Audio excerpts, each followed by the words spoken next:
A paz do Senhor, meus irmãos, mais uma vez iniciando a aula prévia da Escola Bíblica Dominical. Quero agradecer a você que está participando e estar atento a todo este conteúdo dominical. Irmãos, lição de número 10. O título da nossa lição diz: Provai se os Espíritos são de Deus. 5 tópicos, irmãos. Cuidado com os falsos profetas. A Bíblia revela a existência dos falsos profetas. Devemos julgar as profecias. Tópico 4. Por que devemos julgar as profecias? E como devemos julgar as profecias? Só lembrando que este canal, irmãos, tem uma proposta de apresentar subsídios complementares. Não vamos discorrer sobre todo o conteúdo da matéria. Você já tem a lição. Então, a minha proposta é de apresentar conteúdos relevantes que a lição não apresentou. Irmãos, eu quero também destacar e chamar a sua atenção, fiz isso na aula passada, sobre o novo trimestre, o 4º trimestre da CPAD já foi apresentado. Nós vamos ter um trimestre bíblico, onde nós vamos estudar sobre o sofrimento e a restauração de Jó. Está aí o tema da nossa lição, a fragilidade humana e a soberania divina. Está aí a capa da lição. Para que você participe de todo o nosso conteúdo dominical, eu quero apresentar para os irmãos 3 referências da nossa leitura bíblica diária. Nossa leitura bíblica em classe: Neemias, capítulo 6, versículo 10 ao versículo 14, 1 Tessalonicenses, capítulo 5, versículo 20 e 21, e 1 Coríntios, capítulo 14, versículo 29. O textual, irmãos, diz assim: Amados, não creiais em todo espírito, mas provai se os espíritos são de Deus, porque já muitos falsos profetas se têm levantado no mundo. Está aí a referência no Apóstolo do Amor, capítulo 4, versículo 1. Irmãos, destaco 2 palavras nesse textual. A palavra creiais, que quer dizer ter fé, ou seja, não tenha fé em todo espírito, em com respeito a uma pessoa ou coisa. Acreditar, não confie em todo espírito. E quero também destacar a palavra mundo. Essa palavra mundo, está aí o verbete grego, quer dizer cosmos, ou seja, muitos falsos profetas têm se levantado no mundo, ou seja, essa palavra mundo quer dizer a ordem mundial, que tendencia a todos os favores de Satanás. A verdade prática diz assim, irmãos: através dos dons espirituais, a igreja discerne os espíritos enganadores. Eu quero salientar que esta verdade prática, ela aponta para os dons espirituais. Mas nós vamos ver, nesta lição de hoje, que o que Neemias fez para discernir aquela profecia, aquela profetada, não foi a questão da revelação de Deus, mas foi que aquela palavra que foi lançada não estava de acordo com a santa palavra de Deus. Irmãos, não tem profecia maior do que a Santa Bíblia do Senhor. Então, devemos sempre estar em vigilância espiritual. Daniel, só recapitulando, tudo que Neemias está sofrendo, padecendo naquela obra super difícil para reconstruir Jerusalém, os seus muros, o templo já tinha sido reconstruído. Vocês lembram do governador Zorobabel? Agora mais de 70, 80 anos tinham se passado. Agora entra em cena Neemias e Esdras. Mas Daniel tinha profetizado, veja este versículo: sabe e entende, desde a saída da ordem para restaurar e para edificar Jerusalém até ao Messias, o príncipe, 7 semanas e 62 semanas. Agora preste atenção no final deste versículo: as ruas e as tranqueiras se reedificarão, mas em tempos angustiosos. E é isso que Neemias está passando. É por isso que de 3 aulas para cá nós estamos vendo que as oposições se levantaram de formas terríveis, sutis, ardis, mas foram oposições que Neemias teve que enfrentar. Mas isso já tinha sido profetizado pelo profeta Daniel. Mas em tempos angustiosos, vão se reedificar, vai concluir a obra, mas vai ser difícil. E nós lembramos daquela palavra do Senhor: no mundo tereis aflições, mas tende bom ânimo. Eu venci o mundo. E esta palavra também serve para as nossas vidas. Irmãos, Neemias agora está sofrendo uma tentativa de ser ludibriado. O que quer dizer isso? É fazer acreditar em algo que não é verdadeiro. Enganar com palavras capciosas, usar de simulação. Então o líder, ele precisa ter visão espiritual, precisa ter visão e conhecimento bíblico. A ameaça, ele já tinha sofrido uma ameaça de um ataque armado, onde os inimigos fingiram que eles estavam cuidando de orquestrar um ataque bélico, que era uma inverdade. Mas agora, por meios sutis, depois eles convidaram Neemias 4 vezes. Neemias, vem aqui para uma reunião social, uma reunião aqui só dos amigos. Neemias, você está em Jerusalém? Desce! Ele tinha que descer a cidade. E nós vemos, traduzindo isso para uma questão espiritual, se ele tem que descer e sair de Jerusalém, ele iria declinar na sua vida espiritual. E qual foi a resposta de Neemias àqueles 4 convites que ele recebeu para esta suposta reunião de amigos? E essa resposta dele é conhecidíssima de toda a maioria dos irmãos, quando ele diz, eu estou fazendo uma grande obra, de modo que eu não poderei descer. E outra tradução vai dizer, de modo que eu não poderei parar. É o versículo 3. Mas, irmãos, era uma verdadeira armadilha. Então, ele, como um bom líder, ele tinha que ter essa destreza espiritual e também maturidade. Irmãos, o ataque continua. Na aula passada, nós encerramos o nosso conteúdo sobre vários ataques que Neemias e todos aqueles seus companheiros estavam sofrendo. Mas nesse agora, o ataque é mais pessoal. Novamente, eles enviaram um mensageiro e desta vez com uma carta aberta. Ou seja, por que uma carta aberta? Geralmente a carta vem selada, onde só o que recebe a carta que pode ler. Mas uma carta aberta, todos tinham acesso. Ou seja, eles queriam fazer que muitas pessoas se propagasse aquela mensagem. E nós vamos ver qual era a mensagem. Em que Sanbalate acusava Neemias de planejar uma rebelião contra o rei. Então, Neemias, qual foi a resposta? De tudo que dizes, ó Sanbalate, coisa nenhuma sucedeu, declarou, mas tudo teu coração inventas. Ele não deixou crescer aquela mentira, mas deu uma resposta à altura àquele inimigo das causas do Senhor. Agora, nessa lição, irmãos, em seguida, houve uma tentativa de iludi-lo, vejam só, através de um falso profeta dentro da cidade.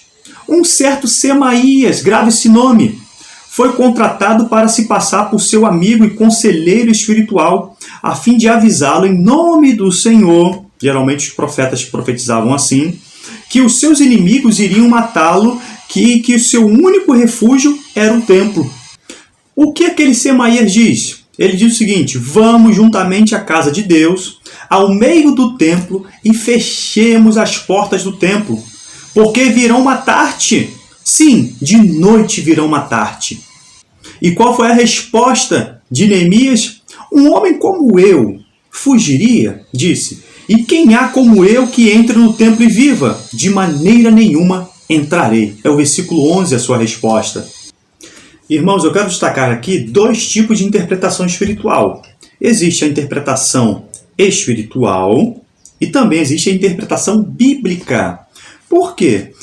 Nós já vimos, na verdade prática, que existe o dom de discernimento de espíritos. Mas o que Neemias faz uso é uma interpretação aqui, que tem que estar de acordo com a palavra do Senhor.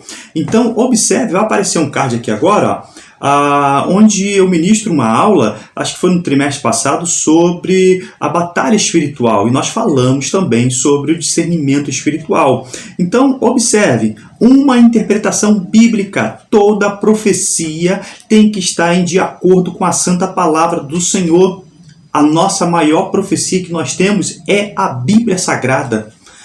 Neemias e Semaías eram amigos. Vejam, lembra que eu pedi para os irmãos destacarem aquele nome, esse tal Semaías?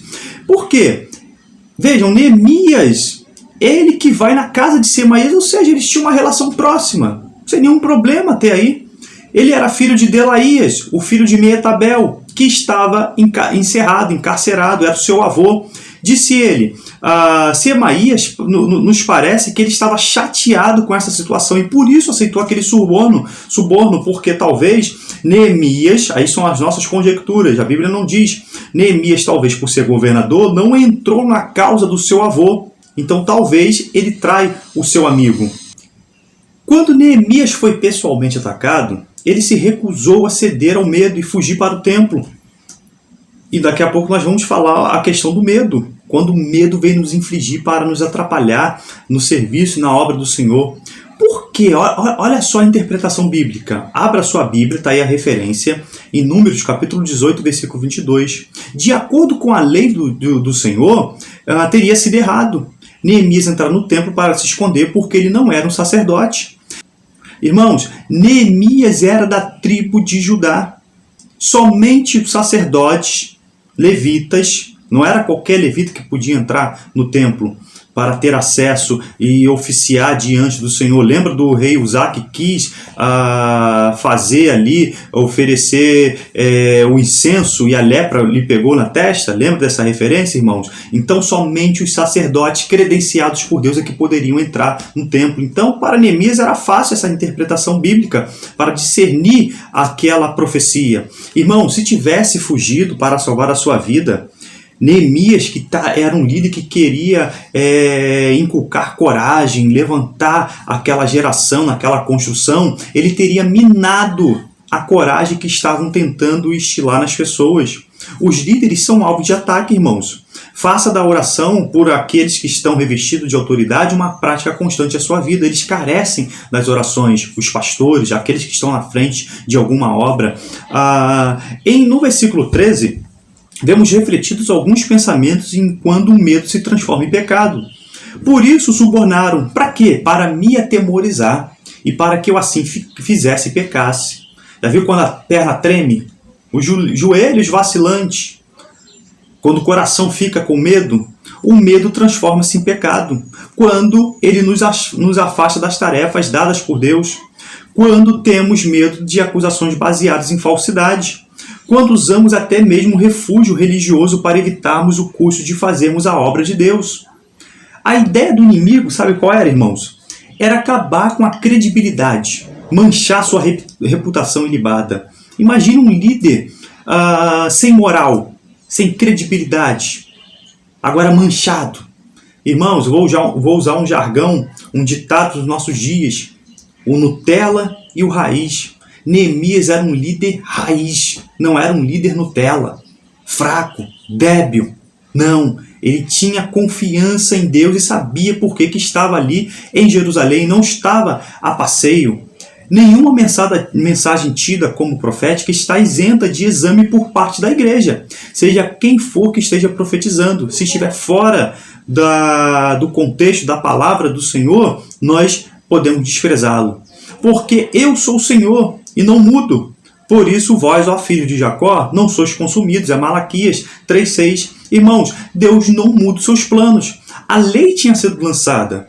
Agora, Neemias não poderia ser uma exceção a esta lei de entrar no templo do Senhor. Não, o Senhor não muda nos seus desígnios. Irmãos, preste atenção. Existem muitos hinos, muitos louvores aí no meio gospel, não é verdade? Que diz que Deus muda os seus planos, que Ele traça uma nova rota. Se um caminho não deu certo, Ele faz uma nova rota, um novo plano. Isso é uma inverdade. Deus não muda. Aquilo que Ele planejou para nós está traçado. Então Ele não sofre variação de mudança. Nós é que nos distanciamos dos propósitos de Deus. Eu quero, antes de encerrar, lembra do profeta Natan? Agora com o rei Davi, Natan também deu uma profetada para Davi, por serem próximos, por serem amigos, e nós temos que ter cuidado com isso. Nós temos que pedir sempre a orientação de Deus. Vejam só, pois que morando Davi já em sua casa, disse Davi ao profeta Natan: eis que eu moro, Natan, em casa de cedros, mas a arca do concerto do Senhor está debaixo de cortinas. O que Natan fez? Deu uma profetada. Então Natan disse a Davi: tudo que tens no teu coração faze, porque Deus é contigo. E Deus não tinha dado aquela ordem para Davi de construir o templo. Mas sucedeu na mesma noite, Deus usa o próprio profeta Natan, que a palavra do Senhor veio a Natan dizendo: vai e dize a Davi meu servo, assim diz o Senhor, não me edificarás uma casa para morar. Irmãos, eu quero agora destacar a personalidade forte de Neemias. Quando ele recebe aquela palavra, ele analisa como é que é o negócio, eu tenho que fugir. eu tenho que me esconder no templo, e ainda de noite, a surdina. Aí ele responde, ó, um homem como eu fugiria? Um homem raiz, que saí lá da Pérsia, da minha zona de conforto, eu podia estar bem no palácio, junto com o rei. Um homem como eu, olha para mim, um homem como eu fugiria? Poxa, eu que encorajei os judeus, eu que estou empreendendo uma grande obra, eu que pedi para que eles, ao mesmo tempo, quando empunhassem uma colher de pedreiro, tivessem uma espada na mão, que espalhei trombeteiros para avisar do suposto ataque do inimigo. Olha, um homem como eu, da minha estirpe, do meu caráter, do meu quilate, fugiria? E quem há como eu que entre no templo e viva? De maneira nenhuma entrarei. O muro é concluído. Vejam só este milagre, em 52 dias. A conclusão do muro foi um golpe evidente, duro na moral dos inimigos de Judá. Mas nós vamos ver na aula que vem que isso ainda não se encerrou. O inimigo ainda vai continuar os seus ataques. Temeram todos os gentios que havia em roda de nós, escreve Neemias, e abateram-se muito em seus próprios olhos, porque reconheceram que o nosso Deus fizera esta obra. Destaca este finalzinho deste versículo, é o versículo 16. No final, Neemias reconhece que foi ele que fez a obra. Mas podia bater no peito, né, irmãos? Foram os seus companheiros judeus? Olha, vejam só que grande obra nós fizemos e realizamos. Não, vejam que liderança de Neemias. Olha quantas coisas nós temos que aprender com este homem, irmãos. Ele reconhece, como ele disse, que Deus fez a obra. Nós não fizemos nada. Louvado seja o nome do Senhor. Reconheceram que Deus fez esta grande obra em 52 dias, um verdadeiro milagre. Flávio Josefo, vejam só o que ele escreve, é o historiador. Está aí a capa do livro. Ele diz que Neemias morreu em idade avançada. Veja o reconhecimento que os judeus têm até hoje a este homem. Uma dívida eterna com Neemias. E diz que ele era um homem tão bom, justo e zeloso do bem de sua pátria, a quem ela é devedora de tantos benefícios que a sua memória jamais há de perecer entre os judeus. Então foi um homem que Deus capacitou para estar à frente daquela grandiosa empresa. Irmãos, que Deus em Cristo continue nos abençoando e sempre lembrando que a escola dominical é a igreja reunida, ensinando enquanto evangeliza, evangelizando enquanto ensina. Amém.